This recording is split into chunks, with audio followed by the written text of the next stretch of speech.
Now, December is usually the busiest period for artists and entertainers and DJs, but with the move back to lockdown level 3, this will not be the case this festive season. From 9 p.m. to 6 a.m., businesses will have to close their doors with only 50 people in attendance at small venues like casinos, cinemas, nightclubs and restaurants. Many festivities will have to be cancelled, putting further strain on already burdened entertainment and events industries. To expand on this conversation, we are joined on the line by radio personality and club DJ PH. Good morning. Welcome. Thanks for joining us. Good morning. How are you? Good, thank you. DJ PH, this lockdown level 3 announcement, of course, came at an unfortunate time for someone like yourself, a DJ who's out there entertaining for a living. Talk us through the impact. Well, first and foremost, it came as a real shock. I think I was actually I was playing a set while the president was speaking, and obviously there was a lot of people assuming things that there'd be no alcohol ban, there'd be no curfew. Seeing that we're at the peak of the festive, but I believe that the president did do what he needed to do. I think it was a matter of saving lives more than not saving lives, but looking at both the economy and looking at obviously the increase of the numbers. So it was a good call on my end, as much as it has crazy effects on our industry.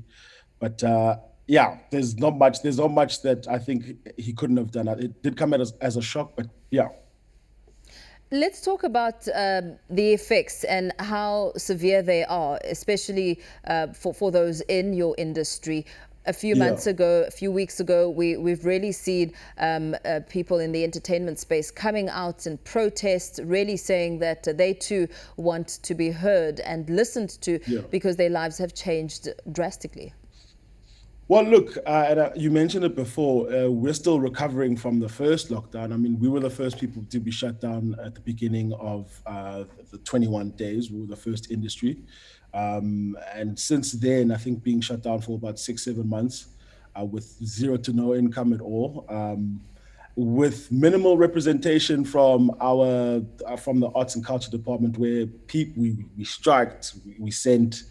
I was even in a conversation with the minister's office on plans of which we can kind of remedy or at least aid artists. There were men to no artists who got any of the relief funds, that were available.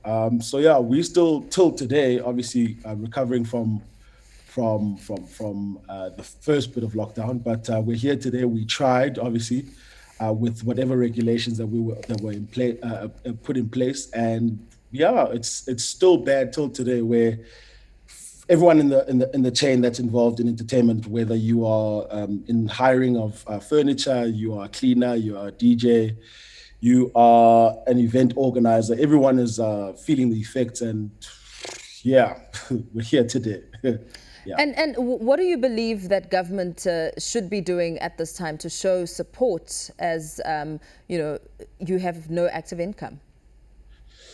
Well, look, like I mentioned, we were in conversation with the minister and his office, and met with disappointment. Sadly met with disappointment in terms of the things that we can kind of help our artists, but not even everyone else in the entertainment space, because how am I going to help someone who is a cleaner at a restaurant? How am I going to help someone who is a waiter in the industry? But the plans that we had come up with were obviously going to help some DJs and some artists, but again, met with disappointment. It would be great to obviously, be summoned either to a table or a conversation where we can have our voices heard. But again, I do believe that government should be doing way more to at least to get some of the artists, or not even some of the artists, arts in general, involved, and seeing how we can remedy the situation, as we have no income right now. Let's also talk a little bit about what the space has done for the entertainment industry in terms of perhaps thinking more out the box. We've seen a lot of DJs doing virtual sessions. How does this now, put money in the bank? So myself and a partner of mine, Shimza, we were behind a TV show, which I think we booked over 500 acts throughout throughout lockdown, and we gathered and garnered sponsorship where we were able to pay artists to come and perform on a national TV. But these are some of the things that we had offered government first, that look, we have a production that we can create and a platform that we can create for artists to be able to perform and earn some sort of income, Disappointingly, I think not much had been done from that. So I think that's where we then took it, obviously, to television. That it worked out well. Streaming is great, but will it gather some sort of income? No. Will it keep your brand alive? Yes. And I think the biggest thing here is putting bread on your table, and that's been taken away from us by shutting down an industry effective immediately. Again, this is a call to government or those who are willing to jump onto the platforms that we are creating for artists to be able to survive in such times. And of course, we've seen just yesterday that police are serious about making arrests. We saw how, for instance, a tavern owner in Alexandra was arrested as he was selling liquor, which has since been banned.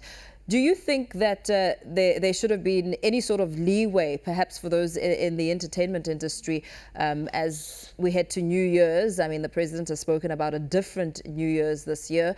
I know that arrangements have been made, bookings and payments have already been done. What are your thoughts around that? Well, look, at the end of the day, we're here to save lives, the effects of alcohol are putting pressure on hospitals, where you are finding a lot of trauma-related cases are putting pressures on the hospitals, and that is usually alcohol-related. So I get where they're coming from in terms of that space. But when you, I guess, go back to the entertainment industry, because I'll obviously be biased and I'll want to throw my toys, but the reality is we are within a pandemic. We are, I cannot lie to you and say that obviously alcohol leads to certain kind of behavior, so it's managing humans and their consumption of alcohol. It's a tough one. So I think with the restrictions, I think that it would have been amazing, had they been like, okay, guys, look, after the 3rd of January, the party's over.